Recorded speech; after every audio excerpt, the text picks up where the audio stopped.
അധ്യായം 2. നിങ്ങൾ എല്ലാ തിന്മയും വഞ്ചനയും കാപട്യവും അസൂയയും അപവാദവും ഉപേക്ഷിക്കുവിൻ. രക്ഷയിലേക്ക് വളർന്നു വരേണ്ടതിന് നിങ്ങൾ പരിശുദ്ധവും ആത്മീയവുമായ പാലിനു വേണ്ടി ഇളം പൈതങ്ങളെപ്പോലെ ദാഹിക്കുവിൻ. കർത്താവ് നല്ലവനാണെന്ന് നിങ്ങൾ അനുഭവിച്ചറിഞ്ഞിട്ടുണ്ടല്ലോ.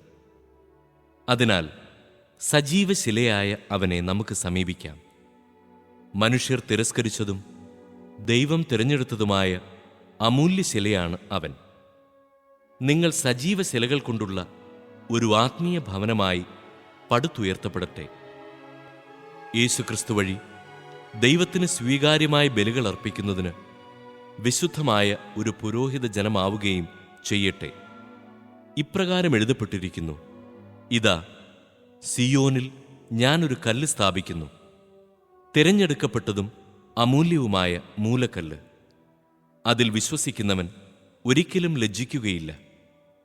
വിശ്വസിക്കുന്ന നിങ്ങൾക്ക് അത് അഭിമാനമാണ്. വിശ്വസിക്കാത്തവർക്ക് പണിക്കാർ ഉപേക്ഷിച്ച് കളഞ്ഞ കല്ല് മൂലക്കല്ലായി തീർന്നിരിക്കുന്നു. അത് അവർക്ക് തട്ടി വീഴ്ത്തുന്ന കല്ലും ഇടർച്ചയ്ക്കുള്ള പാറയുമായിരിക്കും. എന്തെന്നാൽ വചനത്തെ ധിക്കരിക്കുന്ന അവർ വിധിക്കപ്പെട്ടിരിക്കുന്നതുപോലെ തട്ടി വീഴുന്നു. എന്നാൽ നിങ്ങൾ തിരഞ്ഞെടുക്കപ്പെട്ട വംശവും രാജകീയ പുരോഹിത ഗണവും വിശുദ്ധ ജനതയും ദൈവത്തിൻ്റെ സ്വന്തം ജനവുമാണ്. അതിനാൽ അന്ധകാരത്തിൽ നിന്ന് തൻ്റെ അത്ഭുതകരമായ പ്രകാശത്തിലേക്ക് നിങ്ങളെ വിളിച്ചവൻ്റെ നന്മകൾ പ്രകീർത്തിക്കണം. മുമ്പ് നിങ്ങൾ ഒരു ജനമായിരുന്നില്ല, ഇപ്പോൾ നിങ്ങൾ ദൈവത്തിൻ്റെ ജനമായിരിക്കുന്നു. മുമ്പ് നിങ്ങൾക്ക് കരുണ ലഭിച്ചിരുന്നില്ല, ഇപ്പോൾ കരുണ ലഭിച്ചിരിക്കുന്നു. പ്രിയപ്പെട്ടവരെ, നിങ്ങളുടെ ആത്മാവിനെതിരായി പോരാടിക്കൊണ്ടിരിക്കുന്ന ശാരീരിക പ്രവണതകളിൽ നിന്ന് പരദേശികളും വിപ്രവാസികളുമെന്ന നിലയിൽ ഒഴിഞ്ഞു നിൽക്കാൻ നിങ്ങളോട് ഞാൻ അപേക്ഷിക്കുന്നു. വിജാതീയരുടെ ഇടയിലുള്ള നിങ്ങളുടെ പെരുമാറ്റം നന്നായിരിക്കട്ടെ.